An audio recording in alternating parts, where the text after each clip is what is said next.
नमस्कार, मी लता रमेश होलगरे नागपूरहून बोलत आहे। आज आपण इथे आरोग्य नीती रानभाजी महोत्सव या स्पर्धेमध्ये भाग घेत आहोत। आता मी इथे शेवग्याच्या पानाची भाजीची संपूर्ण तयारी करून ठेवलेली आहे। तर शेवग्याची भाजी मी हे माझ्याच घरी झाड असल्यामुळे मी हे ताजं तोडून आणलेलं आहे। त्यासाठी लागणारं साहित्य हे आपण इथे बघूया। इथे गॅस लावलेली आहे मी इथे। त्यात थोडं तेल टाकलेलं आहे।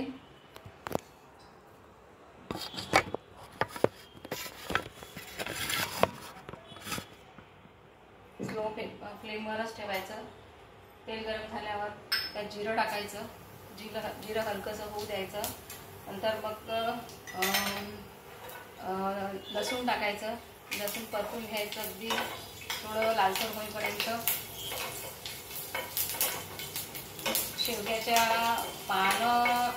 शेवग्याचं झाड हे अति म्हणजे झाडाचं कोणताही भाग वाया न जाणारं असं हे शेवग्याचं झाड आहे। त्यांचे पानं, फुलं, तसेच शेंगा, त्याचा सर्व औषधीय वनस्पती म्हणून उपयोग केला जातो। त्यानंतर आपण टाकूया लाल मिरची, थोडी हिरवी मिरची पण टाकली तर चालेल।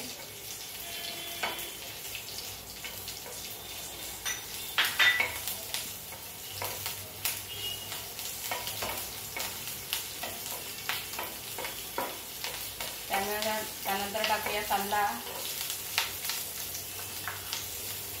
हा कांदा लालसर होऊन द्यायचा आहे छान अगदी। तेल अगदी थोडे टाकायचे आहे।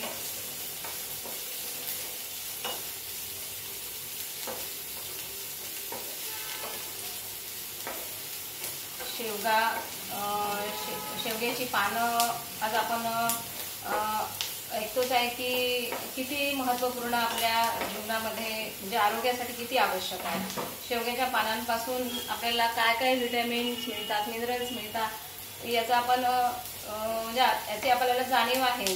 तर त्यातून शेवग्याच्या पानांच्या भाजीपासून आपल्याला vitamin A, B1, B2, B6, फोलेटचा स्त्रोत, magnesium, zinc, iron, phosphorus, calcium अशा प्रकारचे विविध व्हिटॅमिन्स तसेच मिनरल मिळतात। त्यानंतर आता आपला कांदा झालेला आहे। त्यानंतर थोडीशी हळद घालूया। अगदी परतून घेऊया। त्यानंतर थोडे टमाटर चिरलेले आहे मी, ते टमाटर पण घालून घेऊया। टमाटर थोडे झाले की यात मी मुगाची डाळ मिक्स केलेली आहे। मुगाची डाळ ही कडधान्यामध्ये येते, तर ते पण आपल्या आरोग्यासाठी फार गरजेचे आहे। झाल्यानंतर मुगाची डाळ मी यात टाकलेली आहे। चांगली परतून घेऊन घ्यायची आहे। थोडी हिला वाफेवर होऊ द्यायची आहे। यानंतर आपण चवीप्रमाणे मीठ घालूया।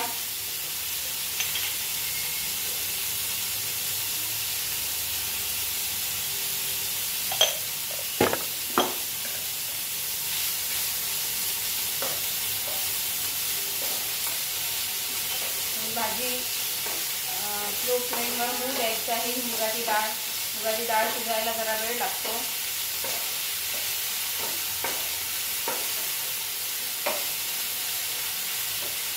ही अशी मी शेवग्याची पानं तोडली आणि याची छान धुवून 2-3 पाण्याने धुवून काढून ठेवलेली आहे। तर जर घरगुती असेल तर आपल्याला वाफायची किंवा गरम पाण्यात टाकायची गरज नाही। जर आपण विकत आणली तर जरा घाण असते, त्यामुळे आपण तिला स्वच्छ धुवून घेतलेली बरी। आता ही शेवग्याची पानं आपण यात टाकू।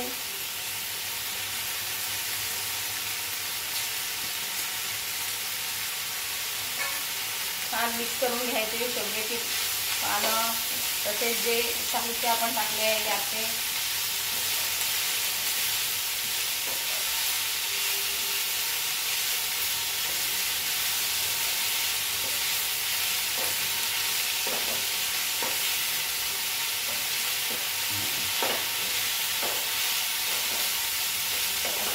मिश्रण मिक्स करून घ्यायचं छानपैकी.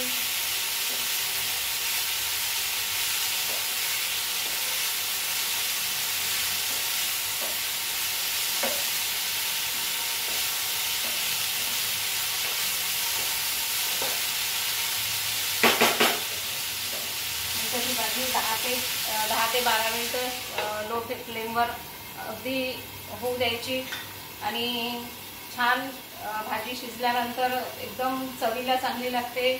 त्यापासून आपल्याला बरेच फायदे आहेत. आपल्याला होणारे अनेक आरोग्याविषयी आपल्याला फायदे आहेत या शेवग्याच्या पानाच्या भाजीचे. एक उदाहरण द्यायचं म्हटलं तर मधुमेह, डायबिटीज, हाडांना बळकटी येणे, ऑस्टिओरोपिस सारख्या आजारावर सांधेदुखीवर नियंत्रण येते. लठ्ठपणा कमी होतो, मानसिक समस्या दूर होतात, स्मरणशक्ती सुधारते, थकवा कमी येतो, व्हायरल इन्फेक्शनपासून बचाव होतो, किडनी डिटॉक्सिफाईड होते, पोटदुखी, अल्सर, अर्थराईज, ब्रेस्ट मिल्कच्या उत्पादनात वाढ होते. असे अनेक फायदे असणारी ही आपली रानभाजी. ही बघा किती छान सुंदर खुसखुशीत चवदार भाजी झालेली आहे. आता शिजून तयार आहे. तर आपण हिला भाकरी पोळीसोबत खाऊ शकतो. तर धन्यवाद. रानभाजी आरोग्यनीती रानभाजी महोत्सवामध्ये मला इथे भाग घेण्यास संधी मिळाली. रानभाजी महोत्सवाचा मुख्य उद्देश आहे की रानभाज्यांचा प्रचार प्रसार करणे आणि त्याचे महत्त्व जनसमाजात पोहोचवणे. धन्यवाद.